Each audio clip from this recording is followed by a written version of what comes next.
Instead, we need to add an extra line underneath here. And basically what this line is going to do is it's going to set a request header, and we're going to alter the content type of when we submit. So let's go ahead and write this out. So we're going to say XML HTTP dot set request header. So it's almost like the header function in PHP, but this time what we're doing is we're specifying two parameters. For the first one, we're saying content type, and then we're setting the content type in here, and this is application /x www, and then it's a hyphen again. We're going to say form hyphen URL encoded. Okay, so this is basically saying we're sending form data through as a post, and we specified post here, remember. Now, this isn't actually going to work as it stands because we need to predefine some parameters that we want to send. And remember, the parameter that we want to send is the value of this text here. So let's go ahead and create a variable called parameters. And we're going to equal that to something, and then we're going to append something on the end. And the something here is what we want to be read as the post variable name. So I'm going to say this is text, and then I'm going to say that's equal to something. So what we can actually do is we can actually set this now to hello, for example, and we need to send these parameters through. Now this looks like get data by saying text equals hello. We can also say and something equals hello 2 or something like that. You know, we can send limited post variables through here. However, now we need to find a way to send these parameters through to our update.inc.php, because at the moment we've just put them into a variable. What we need to do is we need to actually put it into the argument of this send function here. So we're going to say parameters in there. So what this is going to do now is it's going to open this update.inc.php file ready to post data. We're changing the content type of the page so we can submit the post data successfully, and then we're sending the parameters through to the page, and that's about it. That should work. So because I've specified this post data as hello, the post variable name is text and the value is hello. All we need to do now is change this to post, and you can see that we would have posted this value through as post data. So hopefully this works.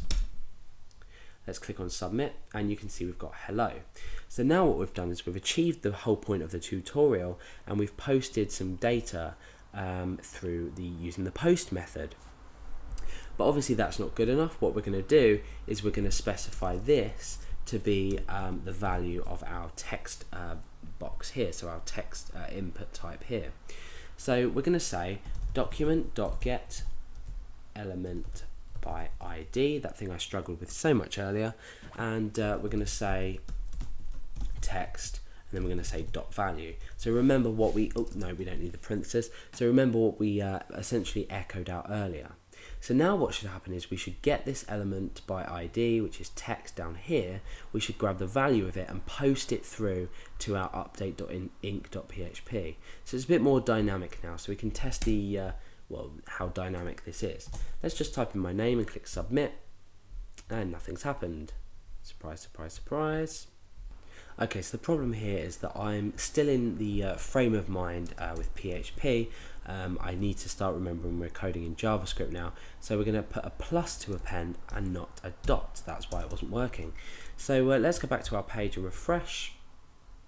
I'm going to type my name as I once did before, click submit, and we've posted this data through successfully. So whatever we type in here and we click submit is going to be posted through to our update.inc.php. So now in update.inc.php we need to start connecting to our database in order to start putting the data into this data field inside of our table. So let's just refresh the page so we can start again in a minute. Okay, so the first thing we need to do is connect to our database. There's other videos on connecting to the database. This isn't the greatest way to do it. We may retrieve errors, etc, etc, etc. So refer back to my older videos or other videos to have a look. So this takes three parameters. We need the host, obviously. we need the username and we need the password, which for me is just blank at the moment. And then we need to select our database. So we've connected to our MySQL server. Now we're selecting our database, and this is called Ajax. So if we go back over to our PHP MyAdmin, our database is called Ajax. Now what we need to do is check if this post variable called text has been set. So we need to say if, and we use the isSet here, and we say if isSet post text do something, and this something is going to be, just for now, echo out OK, just to check that everything's working. So let's go back here and type in Alex and click submit, and we get an OK back here, so we know that this value has been set.